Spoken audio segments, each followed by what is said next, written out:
जिसके नाम से कांपती थी 3 राज्यों की पुलिस, जिसकी खिंची सरहद को लांघने की हिम्मत किसी में नहीं थी, उसके इलाके में आते ही वही सरकार था और वही राजा। कहानी उस वीरप्पन की जिसने लाल चंदन की तस्करी पर कई सालों तक राज किया। 3 राज्य कर्नाटक, केरल और तमिलनाडु में फैला था इसका काला साम्राज्य। 6000 स्क्वायर किलोमीटर में घुसने से लोग भी डरते थे, कानून के लोग भी। उसके इलाके में घुसने से पहले लेनी पड़ती थी उसकी परमिशन। उसके नाम से सहम जाते थे बड़े बड़े अधिकारी।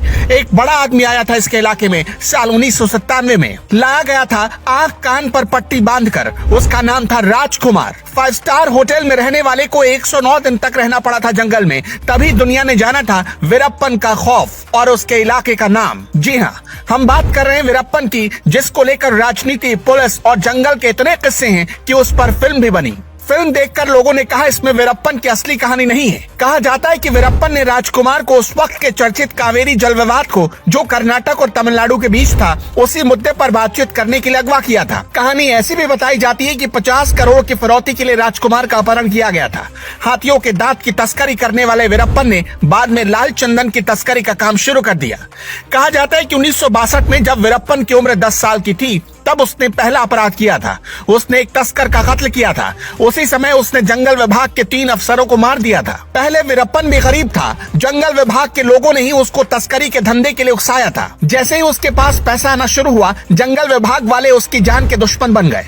बड़े लेवल पर वीरप्पन का नाम उस वक्त सुर्खियों में आया जब 1987 में उसने चिदम्बरम के नाम के एक फॉरेस्ट ऑफिसर को किडनैप कर लिया। उसी वक्त वीरप्पन ने एक पुलिस टीम को ब्लास्ट करके उड़ा दिया, जिसमें 22 लोग मारे गए। साल 1997 में वीरप्पन ने 2 लोगों को सरकारी अफसर समझकर किडनैप किया था, पर दोनों लोग फोटोग्राफर थे। ये लोग उसके साथ जंगल में 11 दिन तक रहे। दोनों फोटोग्राफर ने वीरप्पन की अलग कहानी सुनाई थी। फोटोग्राफर्स के मुताबिक वीरप्पन हाथियों को लेकर बहुत इमोशनल था। उसने कहा कि जंगल में जो कुछ होता है उसके नाम पर चढ़ा दिया जाता है, जबकि इस काम में 20 से 25 गैंग शामिल हैं। आपको बता दें कि साल 1997 में जब वीरप्पन ने राजकुमार को किडनैप किया था तो 50 करोड़ की फिरौती मांगी थी। इसके साथ ही उसने बॉर्डर के इलाके के लिए वेलफेयर स्कीम की मांग सरकार से की थी। ये रॉबिनहुड बनने का उसका अंदाज जुदा था। इसके बाद साल 2002 में उसने कर्नाटक के एक मिनिस्टर नागप्पा को किडनैप किया और पूरे सरकारी सिस्टम को हिलाकर रख दिया। इस घटना से लोगों के मन में वीरप्पन का खौफ तो बढ़ा ही, साथ ही सरकारी तंत्र की लाचारी भी दिखाई पड़ी।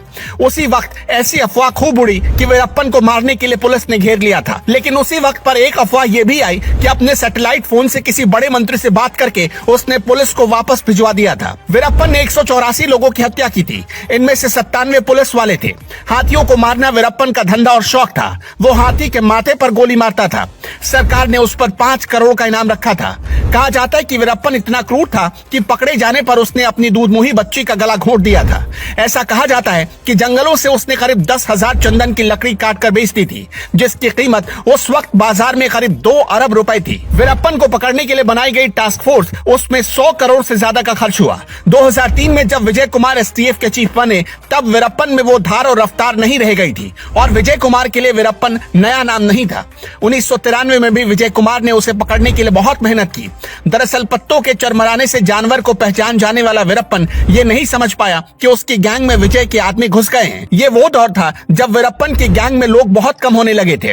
विजय कुमार को इस बात की जानकारी थी। जिस दिन वीरप्पन मारा गया, उस दिन वो आंख का इलाज कराने जा रहा था। जंगल से बाहर निकलकर उसने एक एम्बुलेंस ली, लेकिन वो गाड़ी पुलिस का आदमी यानी विजय का आदमी चला रहा था, जो वीरप्पन के लोगों से घुला मिला था। पुलिस के लोगों को पूरी जानकारी थी और वो रास्ते में वीरप्पन का इंतजार कर रहे थे।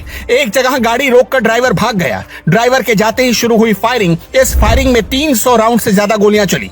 इसमें से वीरप्पन को सिर्फ 3 गोलियां लगी थी। दबी जुबान से एक बात हमेशा कही जाती है कि वीरप्पन को जिंदा पकड़ने की कोशिश ही नहीं की गई। अधिकारियों को डर था कि कानूनी दावपेच का सहारा लेकर वो छूट सकता है। पुलिस यही कहती है कि हमने वार्निंग दी थी, लेकिन उसने गोली चलानी शुरू कर दी। वो पुलिस वाले बहुत हौसले वाले थे, जो जान जोखिम में डालकर वीरप्पन के गैंग में शामिल हुए और पुलिस के लिए मुखबिरी कर रहे थे। बहादुरी की ऐसी मिसाल बहुत कम ही देखने को मिलती है। तभी तो उस वक्त की तमिलनाडु के मुख्यमंत्री जयललिता ने इस ऑपरेशन में शामिल अपने सभी अफसरों को प्रमोशन दिए और 3-3 लाख रुपए भी दिए। विजय कुमार ने इस ऑपरेशन कोकून के बारे में किताब भी लिखी जिसका नाम है वीरप्पन चेजिंग द ब्रिगेंड। 10 महीने तक यह ऑपरेशन चला। विजय के आदमी सब्जी वाला, मजदूर, कारीगर बनकर उन गांवों में फैले थे जहां वीरप्पन का आना जाना था। कहा जाता है कि वीरप्पन की बीवी ने उससे शादी उसकी मूछों पर फिदा होकर की थी। वीरप्पन की बीवी मुथु लक्ष्मी के मुताबिक वीरप्पन को फंसाया गया था। हाथी और चंदन से वीरप्पन को कोई फायदा नहीं हुआ था। नेताओं ने वीरप्पन का खूब इस्तेमाल किया। राम गोपाल वर्मा ने वीरप्पन पर फिल्म बनाते वक्त कहा था कि उसने रजनीकांत को किडनैप करने का भी प्लान बनाया था क्योंकि वो अपने को रजनी से ज्यादा फेमस मानता था।